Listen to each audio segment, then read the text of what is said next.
جسے چاہیں اس کو نواز دیں، یہ درِ حبیب کی بات ہے۔ اس بات کو پسند کرتے تھے کہ میری امت میرے اوپر درود پڑے اور رب ان پر رحمت نازل کرے۔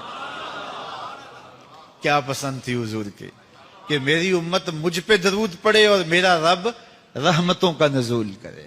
صحیح مسلم میں روایت ہے، جو میرے اوپر ایک مرتبہ درود پڑتا ہے اللہ اس پہ 10 رحمتیں نازل کرتا ہے۔ اللہ اکبر۔ اور اگر درود کے ساتھ سلام بھی ہو تو مجھے ایک شعر اتنا اچھا لگتا ہے تو سادہ سا، پتہ نہیں اس کا وزن بھی ٹھیک ہے نہیں، کسی سادے سے بندے نے کہا ہے، لیکن مجھے بڑا پسند آیا۔ بعض روح کھینچ لیتے ہیں نا۔ کسی نے کیا خوب کہا کہ درود پڑھنے سے ثواب ملتا ہے، سلام پڑھنے سے جواب ملتا ہے۔ کتنا سادہ اور کتنا خوبصورت۔ درود پڑھنے سے ثواب ملتا ہے، سلام پڑھنے سے جواب ملتا ہے۔ اور اگر حضور کی طرف سے وعلیکم السلام کے لفظ آگے تو اور کیا چاہیے؟ اس لیے کثرت سے حضور کو سلام کرو۔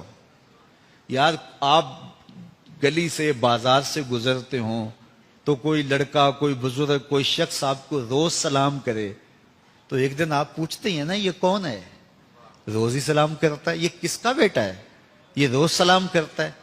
پھر کس دن آپ روک کے پوچھیں گے پتر کس کے پتر ہو؟ اتنے اچھے ہو کہ روز سلام کرتے ہو۔ تو ایک دن حضور بھی پوچھیں گے نا یہ کس کا پتر ہے، یہ کس کا بیٹا ہے، یہ روز مجھے سلام کرتا ہے۔ تو پھر حضور سے تعارف ہو جائے گا۔ اس لیے حضور کو سلام کیا کرو۔ حضرت ابو درداء رضی اللہ تعالیٰ عنہ کہتے ہیں، میں حضور کی بارگاہ میں جب آقا نے فرمایا نا کہ جمعے کے دن کثرت کے ساتھ میرے پہ درود پڑا کرو، تو میں نے عرض کی حضور جب آپ وصال کر جائیں گے تب بھی یہ عمل جاری رکھیں؟ تو حضور نے فرمایا اللہ نے مٹی پہ حرام کر دیا نبیوں کے جسموں کو کھائے۔ فنبی اللہ حی یرزق، نبی قبروں میں زندہ ہوتے ہیں اور انہیں رزق بھی دیا جاتا ہے۔ اس لیے جمعے کے دن کثرت کے ساتھ میرے اوپر درود پڑھو، میرے اوپر سلام پڑھو۔ اللہ اکبر۔ تو حضور فرماتے ہیں مجھے یہ بات پسند آتی ہے کہ کوئی میرے پہ درود پڑے اور پھر رب اس پہ رحمت نازل کرے۔ اللہ اکبر۔ حضرت ابی بن کعب کہتے ہیں میں نے حضور سے کہا حضور میں چوتھا حصہ آپ پہ درود پڑھوں گا اور باقی جو 3 حصے ہیں دیگر وظیفے کر لیا کروں گا۔ تو آقا کریم نے فرمایا ما شئتا وَإِن زِدْتَ فَهُوَ خَيْرٌ، جیسے تمہاری مرضی، لیکن اگر درود کو بڑھا دو تو ہوگا اچھا۔ تو میں نے کہا حضور میں آدھا وقت درود پڑھوں گا، آدھا دیگر وظیفے کروں گا۔ فرمایا ما شئتا، جو تمہاری مرضی، لیکن درود کی مقدار بڑھ جائے تو اچھا ہوگا۔ میں نے کہا حضور میں 2 حصے درود پڑھوں گا، 1 حصہ باقی وظیفے کروں گا۔ فرمایا بہت اچھا، لیکن درود کی مقدار بڑھ جائے تو پھر اور اچھا ہوگا۔ عرض کی حضور میں پڑھوں گا ہی درود، میں سارا وقت ہی درود پڑھوں گا۔ تو سنو میرے حضور نے کیا کہا، یہ ترمذی کی روایت ہے۔ حضور نے فرمایا پھر تیرے سارے دکھ مٹ جائیں گے، سارے گناہ معاف کر دیے جائیں گے۔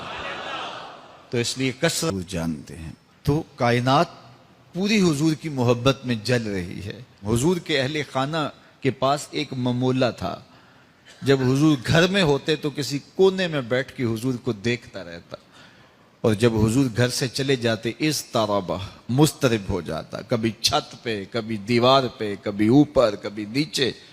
حضور دوبارہ گھر آ جاتے تو پھر فسکنا، اس کے دکھی دل کو قرار آ جاتا۔ زمین جل رہی ہے، آسمان جل رہا ہے، محبت میں سارا جہاں جل رہا۔ تو ان کا پیار، ان کی محبت ہر سینے میں ہے۔ تو یہ تو حضور کا پیار ہے، اب حضور بھی تو پیار کرتے ہیں۔ یحب النبی صلی اللہ علیہ وآلہ وسلم الایمان، حضور سب سے زیادہ پیار ایمان سے کرتے ہیں۔ ایمان حضور کو محبوب تھا۔ اللہ کی بارگاہ میں دعا کی، اے اللہ ہمارے لیے ایمان کو محبوب کر دے اور ہمارے دلوں کی زینت بنا دے۔ یہ سب سے قیمتی اثاثہ جو ہمیں دیا گیا ہے وہ دولت ایمان ہے۔ سب سے قیمتی دولت ایمان ہے۔ جس طرح ہم باقی نعمتوں کا شکر ادا کرتے ہیں، ایمان کا شکر ادا کریں کہ یہ نصیب ہو گیا۔ آج ہم شکوہ کرتے ہیں یہ نہیں ہے، یہ نہیں ہے، یہ نہیں ہے، یہ نہیں ہے، بہت کچھ نہیں ہوگا، لیکن اتنی بڑی دولت جو ٹرمپ کے پاس بھی نہیں ہے وہ آپ کے سینے میں موجود ہے۔ جو امریکن صدر کے پاس بھی نہیں ہے وہ اللہ نے آپ کو عطا کی۔ کیونکہ یہ سب سے بڑی دولت ہے. تو شکر کرو اللہ نے ہمارے سینے میں ایمان کا چراغاں رکھا ہے. یہ ہمیں محنت سے نہیں ملا, اللہ اکبر, ماں کی گود سے مل گیا. باپ نے گٹی ہی حضور کے پیار کی دی. اقبال رو کے کہا کرتے تھے, نام تو از پدر آموختم, حضور آپ کا نام میں نے اپنے باپ سے سیکھا تھا. میرے باپ نے آپ کے نام کی لوری دی تھی, میری ماں نے درود کی لوری دی تھی, تو میں آپ کا نام جانتا ہوں. اور آپ کا نام سن کے سینے میں ٹھنڈ پڑتی ہے. تو یہ بوٹا میرے باپ نے لگایا تھا, یہ بوٹا میری ماں نے لگایا تھا, پھر اس کو پانی میرے مرشد نے دیا, تو پھر اندر بوٹی مشک مچایا, اتے جاں پھلاں تے آئی ہو.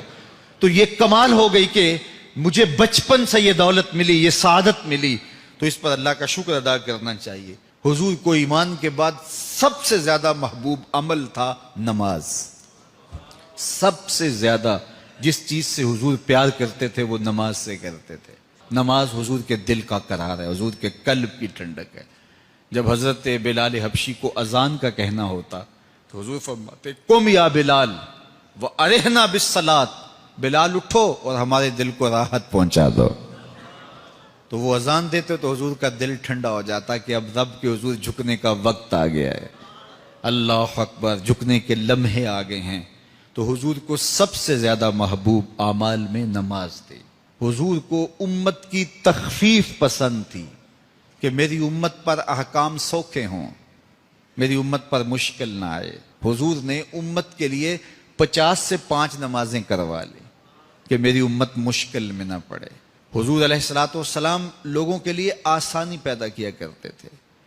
جب نماز پڑھاتے, حضرت جابر بن سامورہ کہتے ہیں, میں حضور کے پیچھے نماز پڑھتا تھا, حضور کا خطبہ بھی سنتا تھا.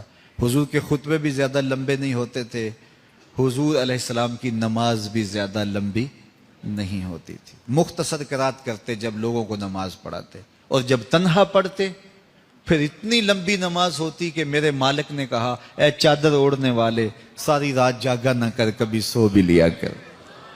تو حضور علیہ الصلوۃ والسلام کو امت کی تخفیف مقصود تھی, امت سوکھی رہے, امت آسانی میں رہے. خود فرمایا اللہ تعالیٰ نے, تمہارے پاس تم میں سے ہی رسول آیا جس کی شان یہ ہے تمہارا مشقت میں پڑنا اس پہ گراں گزرتا ہے. تم کسی تکلیف میں مبتلا ہو جاؤ تو وہ بے چین ہو جاتا ہے. مبتلائے درد ہو کوئی عذب روتی ہے آنکھ, کس قدر ہم درد سارے جسم کی ہوتی ہے آنکھ.